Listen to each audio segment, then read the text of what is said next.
Welcome to Talking Business, a podcast in Melbourne, Australia. The podcast is available on the Acast site, my own website, the Apple Podcast Store, or wherever you go to get your podcasts. Or you can get it at the Business Acumen website at www.businessacumen.biz or at Banking Day. For the most exclusive access to leading economists and business leaders from around the world, subscribe to Talking Business from our website, leongettler.com. I'm Leon Gettler. My job is to review and monitor the week's news in business, finance and economics. I bring it all to you every week. This is episode number 18 in our series for 2023, and today's date is Friday, June the 2nd. First, I'll be talking to Jim Penman, the founder of the franchising company Jim's Group, which has had a strong growth over the last 2 years, and I'll be talking to RMIT economist Jonathan Boymel about house prices. But now let's talk to Jim Penman. Jim, you've had 100% increases in inquiries of people wanting to join the Jim's franchise group since COVID. Tell us about that. Well, yeah, there's quite a lot of demand. To be honest, I'm not exactly quite sure why. We just have more and more interest. I think our profiles increased a lot during COVID, but there's a demand out there. Look, they call it the Great Resignation. That's one thing that may be contributing to it. A lot of people are leaving their jobs. They're looking at what they're doing and they're saying, why do I commute an hour into the city? And then they think, what alternatives are there? So a lot of people are leaving jobs and looking for something better because it's just been very, very busy and lots of interest in franchises. And we're very appreciative of it. Obviously, we're trying very hard to do better, to reach out to people, to use social media, to use all kinds of methods to communicate. But the response has been great. I mean, in a sense, it's been surprising because a lot of Jim's franchisees are new immigrants. I'd love to know exactly what's happening, but we hope it continues. When you've got a business, whether it's cleaning or gardening or whatever it is, or pest control, you are actually working from home. You drive out the front door and you're at work. And with our system, we actually localize jobs. We have a territory, which is ideally where you live. And that's where you get right of first refusal. And then you choose outlying areas depending on how much work you want. So the busier you get, the more you can be more selective and you can take closer and closer. So the aim of the system is to reduce traveling to an extreme degree. So, somebody might be spending their whole day working within 10, 15 minutes drive of their house. So it's very little commuting. And one thing a lot of the studies have found is that people really hate commuting more than anything. They reckon that somebody on $75,000 a year who's working basically from home or close by has the same level of satisfaction as somebody making 150 with an hour-long commute, which sounds astonishing, but that's actually what the research shows. So you have 52 divisions. Now, I know you have mowing, you have cleaning. What other divisions do you have? It depends how you classify a division, but the bigger ones would be after cleaning is a lot of things. Cleaning is carpet cleaning, window cleaning, line cleaning, car cleaning, all of which are doing quite well, especially car cleaning. Then you've got test and tag, which is just past 200 franchisees.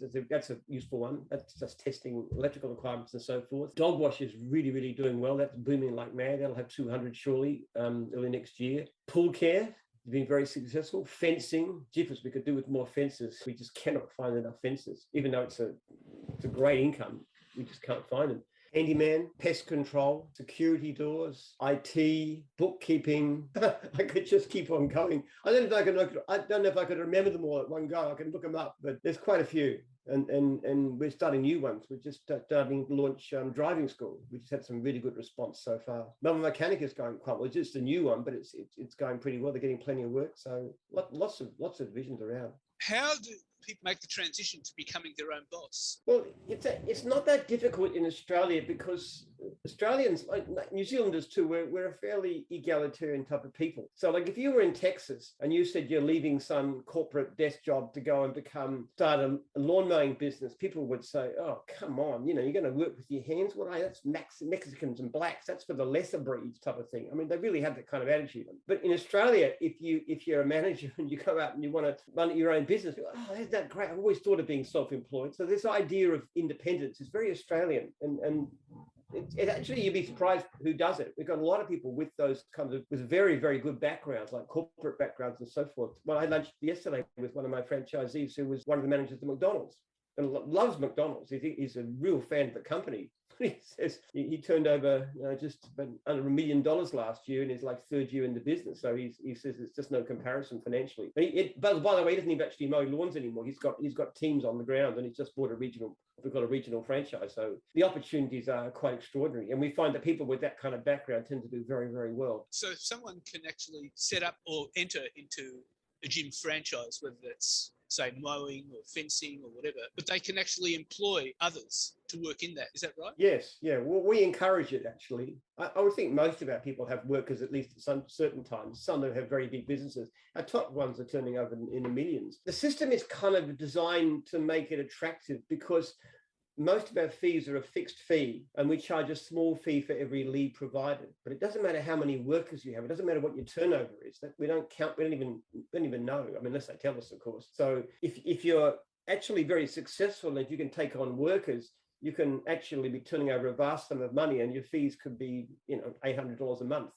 It's almost trivial at that level. So, and we encourage it. So it doesn't matter how many trailers, how many vans, how many employees, you can just make whatever you want. And because there's this incredible oversupply of work, like in this last 12 months, we've knocked back 36% of all leads, and divisions like fencing and mowing and those that just got so much leads that you can build any size business you want. The biggest problem actually, Leon, is not the work, it's just finding enough of the good people. Like this guy, actually one of the things he did is he actually recruited people he knew from McDonald's, often people in management strivers there, because he knew they were had great work ethic and they were well trained. So he actually tempted them away to join his business as employees. He's got fantastic people. What sort of business was he running? This is a lawn mowing business. And what's striking about Dan too is that he's not only got his great businesses turning over his huge amount of money, but he's actually got one of our best customer service rating. He's got a 4.8 star rating out of potential 5, which is really, really good. The average is about 4.6. So he's actually not only running a great business, a very profitable business, but he's also giving great customer service. And he's actually acting as a train other people to do the same thing. So in effect, your franchise model is actually encouraging people to reinvent themselves. Oh, yes, definitely. I mean, that was the original idea in the beginning. My idea was that you would start a business and you would actually build it, because that's kind of like my mentality. In practice, most people tend to go for lifestyle. They tend to say, well, look, I'm happy to wait. I'm 120,000 a year is all I need, for example, but I want to see my kids growing up. That's probably the main way they look at it. So one guy I was just speaking to, I ring people when they reach anniversary of like 10 years, 15 years. One guy I was speaking to recently in Queensland, he's making quite reasonable money from his point of view, but he stops work at 1 o'clock in the afternoon, and he works Monday to Thursday. So he works 4 days a week, and not even in the afternoons, because Queensland's too hot in the afternoon, doesn't want to work that way. But see, he could become a lot wealthier, but to him, lifestyle and time with his family and time for other pursuits is more important. Now, in terms of the fee, it's you mentioned $800. Is that $800 a month? Is that roughly what they would pay? Yeah, well, it can vary, but it's usually about that $750, $800. Some divisions like skip bins or antennas pay more because they get a huge number of leads, but those are very high. The typical franchisee in those, they make hundreds of thousands a year, especially skip bins. But they need a lot of leads, so the fees tend to be higher because of the lead fees. So what are the most popular franchises? Most popular? Yeah. Well, obviously mowing. Mowing has more trainees than any other division. But then again, it's so large because the attrition rate becomes a problem. So we're still growing. We've had a great year. We've grown net of about 50 franchisees in mowing the last 6 months. So it's rising fast. But proportionally speaking, it's not the fastest growing. Probably something like dog wash would be at the moment. But that's been very popular. We've got an amazing lady, Sharon Connell, in charge of that. She actually started as a cleaning franchisee and got... Funny thing about it, she wasn't even, and this is an example of the attitude too. She was a hospital administrator and she thought of becoming a cleaning franchisee, and then she thought, but that's a bit downgrade from where I am. It's not quite the same level. And then she got hold of a copy of my book, Every Customer a Fan. And I always say that book alone would justify every cent we ever spent on publishing that book. And she looked at it and said, I like this values. I like the principles behind it. So she bought a franchise, was successful, bought a regional franchise, became incredibly great. She sold $1 million worth of franchises in a year. And then I came to a headhunter. I said, listen, Sharon, I want to give you the dog wash division, which had about 60 franchisees in those days. And all I need is guarantee a certain amount of payment back. So no money up front at all. And so she's taken that over and she's been amazingly successful. So it's kind of like the opportunity is quite astonishing. She started off buying one cleaning franchise, but because she was capable, she's done well. Another one of my Peter runs the cleaning division. He started off, when he came to us, he was actually a cleaner. His past job, he had done various things, but he was actually a cleaner, cleaning floors, cleaning toilets, that kind of thing. And he bought a franchise and bought a regional franchise, took over the division, has been phenomenally successful. He's got a car around $50,000 and a house which is a third of an acre. The house, not the garden. He's just rich, and every year he goes off to his villa in Cyprus and spends a few weeks there. He's making a fortune. And this is a guy who was cleaning houses only a decade ago. And final question: what new areas are you planning to expand the business into? Well, the biggest thing is into training. That's our big plan. We've just purchased a registered training organisation, and we're setting up all courses in all kinds of areas, everything from handyman, horticulture, pest control, conveyancing, entrepreneurialism, everything. So we're going to actually, that's our big new venture. And we think it's a way of recruiting potential franchisees, because once we can show people how the job's done and teach them how to do it, and we've got an incredible offer, because you see, we can take somebody who's not a fencer. We take their money, which hopefully the government will pay for down the track a bit too. So we teach them to be a fencer, and we'll teach them from somebody who's a really successful fencer, and we'll teach them entrepreneurial ability, how to find work, how to look after customers, what to charge, all the things you won't learn in a TAFE or anywhere else. And at the end of it, they've got all kinds of options. First of all, if they're good, obviously if they're not, there's no hope for them. But if they're not, we've got 440 franchisees who are desperate for trained workers. So here's a job, or we can help them to go into their own business and even give them some of our surplus leads that we can't handle, or they can have a franchise at a very, very good rate, maybe even give it to them, who knows. Well, Jim, that's fascinating stuff, and thank you very much for your time. Yeah, you're welcome.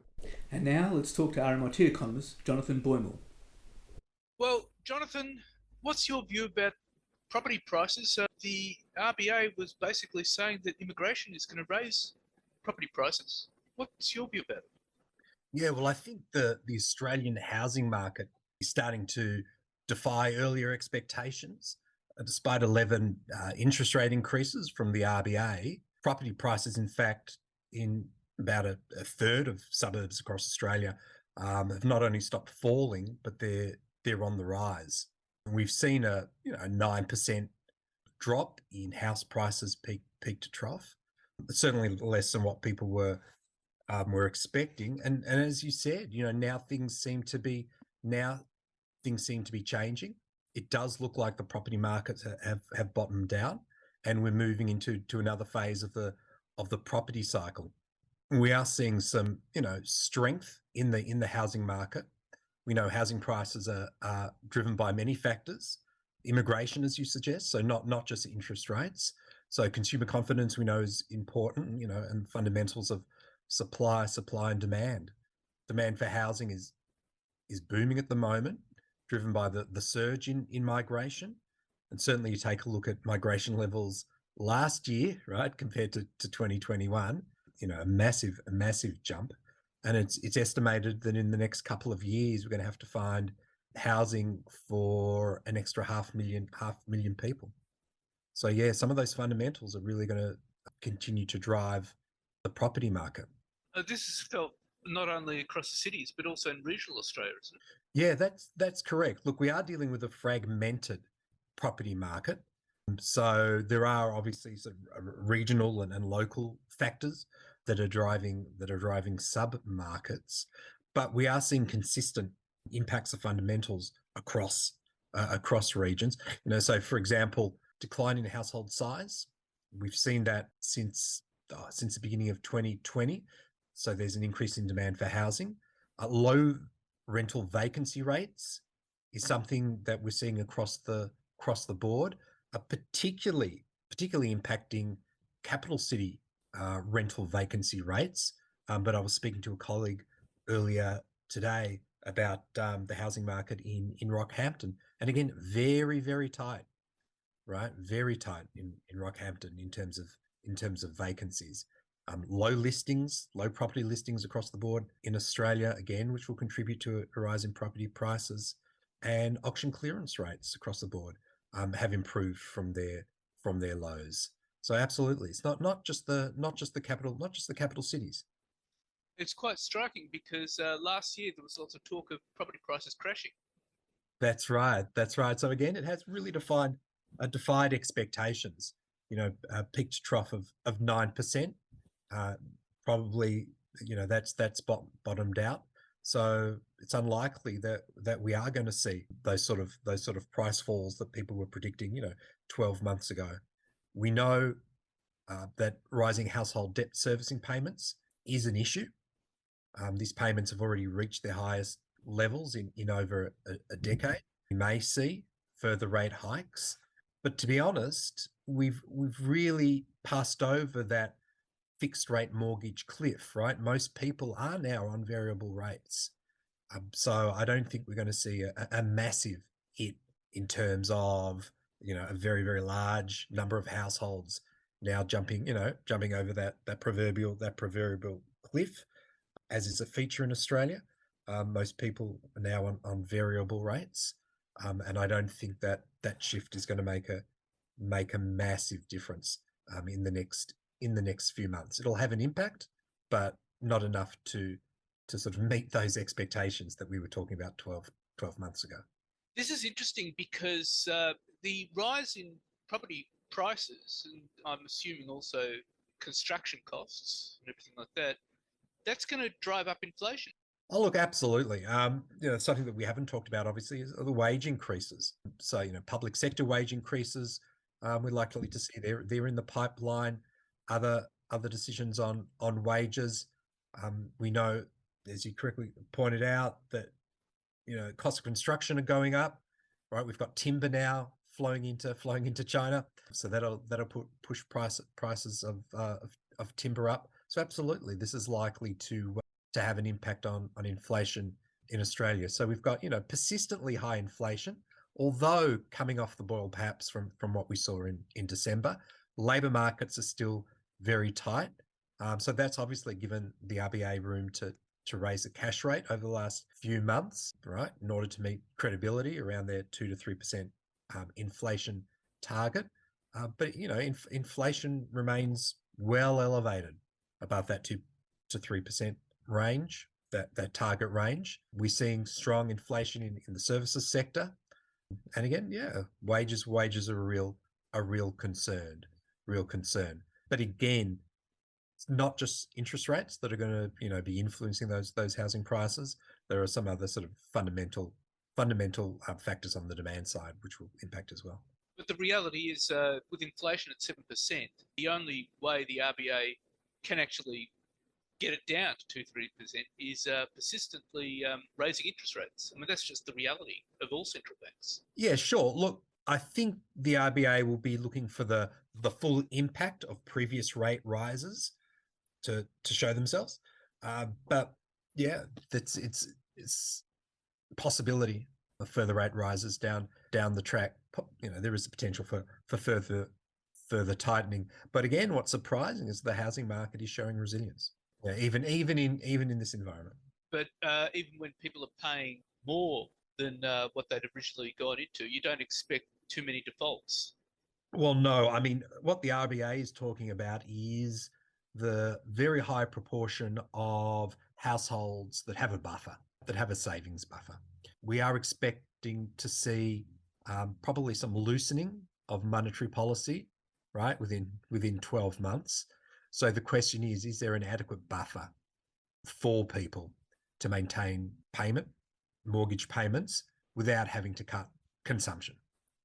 And the answer is yes, there probably is for a number of months, until we see a move into a new interest rate cycle where monetary policy is somewhat eased.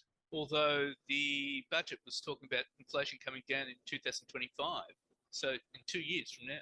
So yes. You'd expect the RBA to keep raising rates for the next 24 months, conceivably. Well, the RBA would want to be sure that the full impact of previous rate rises had actually fed through the system.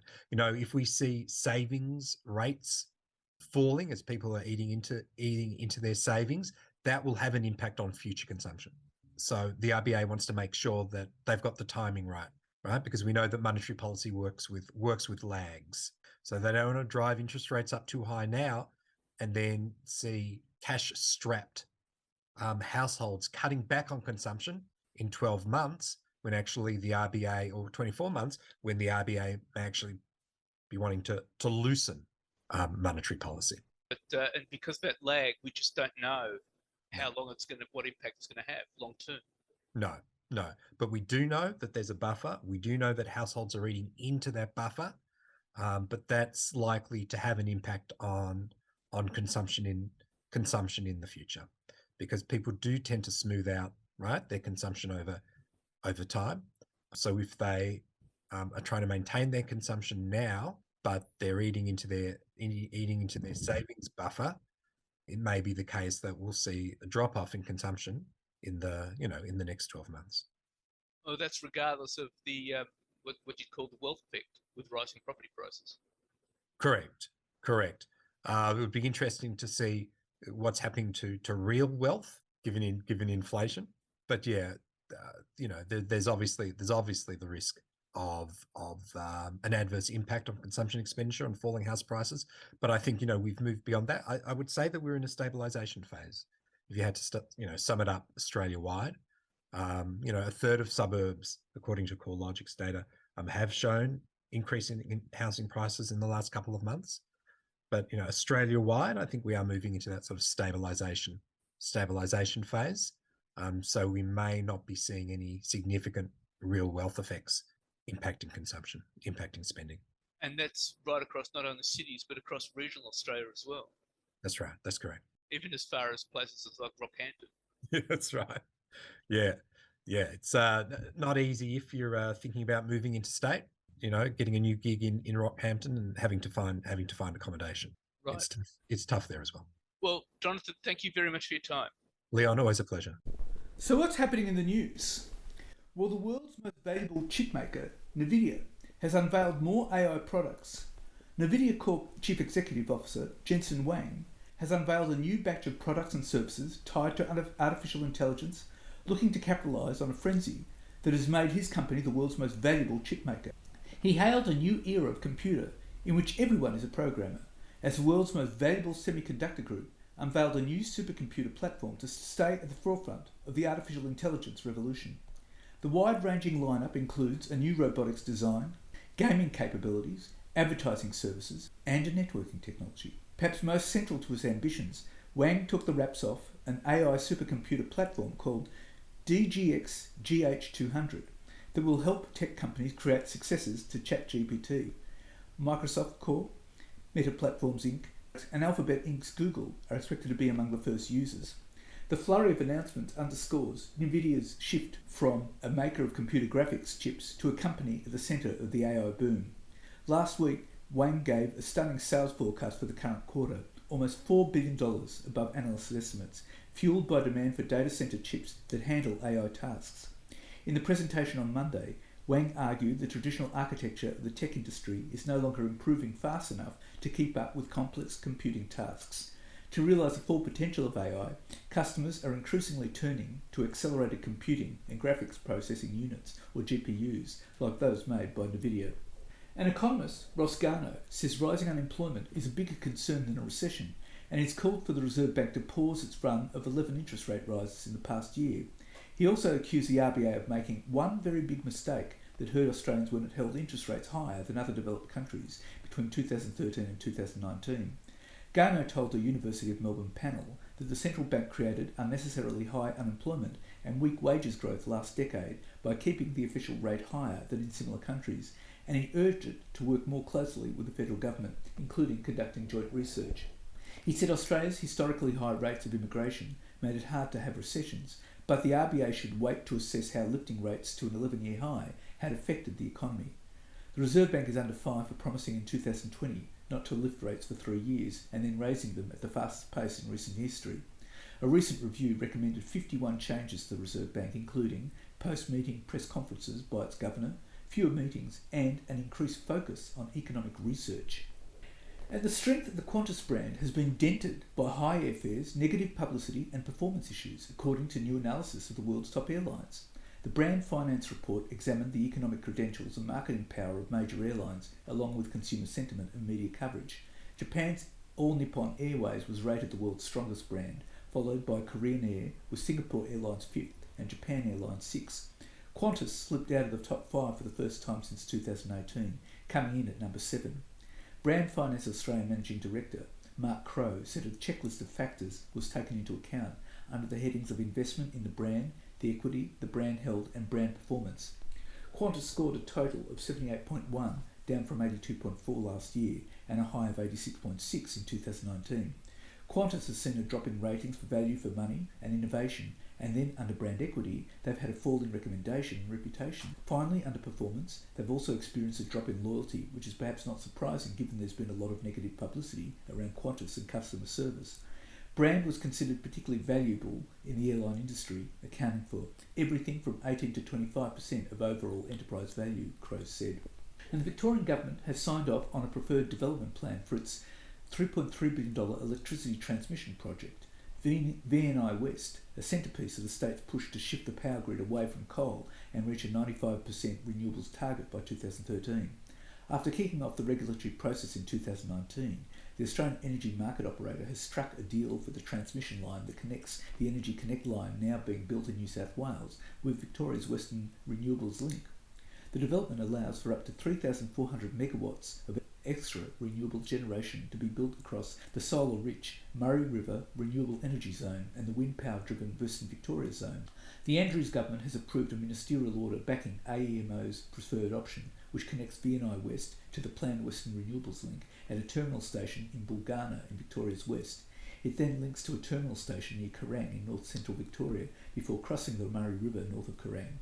Planning and environmental approvals will still be required, however, with the state saying community input would play a crucial role in helping design a route that minimises impacts on the landholders, the environment and farming operations. And Australians have enthusiastically embraced champagne since the end of lockdowns and COVID-19 restrictions, propelling the nation to become the 6th largest champagne market in the world. A record 10.5 million bottles of French bubbly shipped to Australia in 2022, up 6%. With Australian consumers becoming more educated and increasingly willingly to spend more when filling a flute. Latest figures from Comite Champagne, the regulatory body that represents the houses, growers and cooperatives of the Champagne appellation in France, show that the value of the Australian champagne market increased by 17.7% for the year, representing a turnover of €108 million, that's 310 million Aussie. And despite only a small population relative to some of the other giant champagne drinkers, Australia now ranks as the 6th biggest champagne export market and is closing in on much larger nations such as Japan, Germany and Belgium, which rank 3rd, 4th and 5th respectively. It is the first time Australia has ranked 6th by volume as well as value in terms of champagne shipments, underlying that shift to higher priced champagne brands by local drinkers. And business will seek to limit the Albanese government's gig worker laws to minimum pay, opposing powers to mandate conditions such as portable leave and rest breaks on grounds they threaten to increase costs and push up prices of consumers. The Business Council of Australia, which is expected to campaign against the government's second tranche of industrial relations changes in the coming months, in a submission lashed the proposed gig economy laws as threatening to restrict wages, rostering and the ability for gig workers to easily move between platforms. The government is proposing to introduce powers for the Fair Work Commission to set minimum pay and conditions for employee-like workers with a focus on gig platforms such as Uber and DoorDash. But BCA Chief Executive Jennifer Westacott said the reforms, as currently framed, fail to recognise the importance of flexibility these roles offer, both to the worker and the community. Workplace Relations Minister Tony Burke said the government wanted to maintain the flexibility for platform workers in picking when they work and what work they took on, but without undercutting minimum pay. And many among the 900-strong partnership fear PwC is descending into a civil war that could take years to recover from. The leaks scandal, which involved then PwC tax partner Peter Collins sharing confidential government information that was used to advise clients how to sidestep new tax laws, has led to a level of bewilderment, fury and sadness throughout the firm. Those emotions are being increasingly directed at the firm's new executive board, which many feel is taking an overly legalistic and slow approach to the crisis. So far, the main personnel action taken by the leadership is to announce that former CEO Tom Seymour will leave the firm early and that 2 other partners have stepped down from leadership positions. Some of the firm's 900-strong partnerships, always a hyper-political body, fear the firm is descending into a civil war that could take years to recover from. One former partner, now at a rival Big Four firm, divides PwC partners into three groups. There's a lot of unsatisfied people, he said. Junior partners are worried about the financial consequences. The mid-career ones are looking to jump, and the senior partners think they can ride it out. They've had good years. The former partner also said a group of government partners was shopping themselves around to other firms. A similar tactic was attempted in mid-2020 by 11 partners from PwC, but was stymied in part by concern about whether the partners of their new firm would bear the cost if PwC took legal action against them based on a clause in their partnership deed covering group departures. Potential partners are also hesitant to tie their financial future to PwC, a career step previously considered one of the pinnacles in the professional services sector. A lot of candidates have balked at becoming partners, the former partner said. An under-fire accounting and consultancy firm, PwC, has directed 9 of its partners to take leave pending the outcome of an internal investigation into the leaking of the confidential Australian government tax information. The firm also announced that the chairs of the governance board and designated risk committee are stepping down, with 2 independent non-executive directors to be appointed to the governance board. PwC will also ring-fence its provision of services to the federal government with a standalone executive and governance board to oversee those operations from September onwards. In addition, the firm has now committed to publishing in full an internal report being conducted by Ziggy Switkowski for PwC when it is completed in September. Previously, the firm was planning only to publish a summary of the report and its recommendations, but it changed its mind after listening to stakeholders. And Australia's tax office foiled several attempts by multinational firms to subvert new tax avoidance laws months after confidential drafts were leaked by then PricewaterhouseCoopers partner, a spokesperson told a parliamentary committee hearing on Tuesday. The Big Four firm is reeling after a former tax partner who was consulting with the government on laws cracking down on corporate tax avoidance shared confidential drafts with colleagues to drum up business around the world. Shortly after the introduction of the multinational anti-avoidance law in 2016, the tax office noticed several multinationals suspiciously and quickly restructuring their affairs, Australian Tax Office Commissioner Chris Jordan told senators on Tuesday. The unnamed firms ultimately readjusted their structures after the ATO issued notices, saving the taxpayer roughly $180 million annually, said Jordan. Mr. Jordan also detailed how the tax office shared information with federal police in 2018 about PwC partner Peter Collins leaking confidential Treasury documents. And online doctors will be banned from prescribing drugs to patients they have never spoken to under a crackdown aimed at preventing Australians from accessing medicine with a click of a button. It comes as Medical Board of Australia Chair Dr Anne Tonkin warned that it was only a matter of time before someone died or suffered serious harm from the tick and flick prescribing practices of telehealth platforms. The Australian Health Practitioner Regulation Agency is currently investigating telehealth companies for failing to recognise adverse drug reactions, prescribing medication patients are allergic to, and dispensing pain medication for extended periods without face-to-face reviews. The Medical Board of Australia will release new rules for telehealth companies this week that will deliver a significant blow to the business model of many startups selling and prescribing drugs online. Those companies often prescribe drugs through online questionnaires without patients ever having a real-time consultation with a doctor. Telehealth has exploded in popularity since the pandemic, and so too have patients' grievances. New data shows the medical watchdog has received more than 503 complaints about the industry so far this financial year. This represents a more than 400% jump in complaints since 2019-20. Almost 1 in 6 of these related to prescribing issues, while others related to cost, incorrect or misdiagnoses and delays in care. Tonkin, who is a specialist in clinical pharmacology, said the watchdog had received complaints about people being prescribed Valium without any questions being asked about their medical history or why they needed the drug. And nursing home providers have backed a new Albanese government consultation paper that floats making elderly Australians pay more from their own pocket for aged care as part of efforts to relieve pressure on taxpayers. The draft National Care and Support Economy Strategy also warns that higher wages for carers working in the age, disability, veterans and early childhood sectors can only be achieved through productivity gains to avoid driving up costs of services further. The release of a discussion paper comes weeks after the Albanese government agreed to fund a 15% increase in wages for aged care workers at a cost to the budget of $11.3 billion over 4 years. The United Workers Union flagged last week it planned to launch a pay claim for a 25% increase for childcare workers following the introduction of multi-employer bargaining laws, forecasting that annual government spending on the care sectors will almost double from $60 billion in 2021 to 2022 to more than $110 billion by 2026-27. The paper said the sectors face the same challenges from workforce shortages, growing demand and budgetary pressures. To ensure long-term financial sustainability and intergenerational fairness, the paper said there needs to be a broader national conversation about public expectations on the services government funds and provides, as well as a split in contributions between governments and individuals.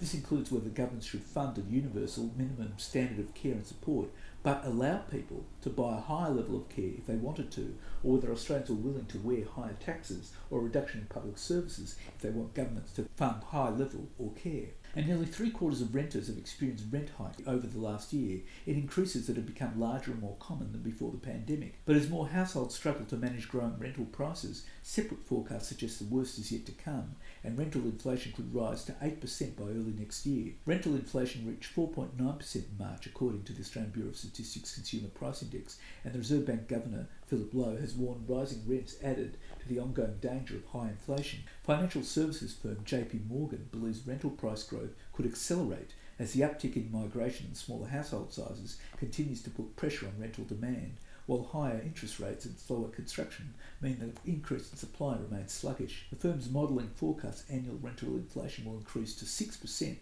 by September and reach 8% by March next year.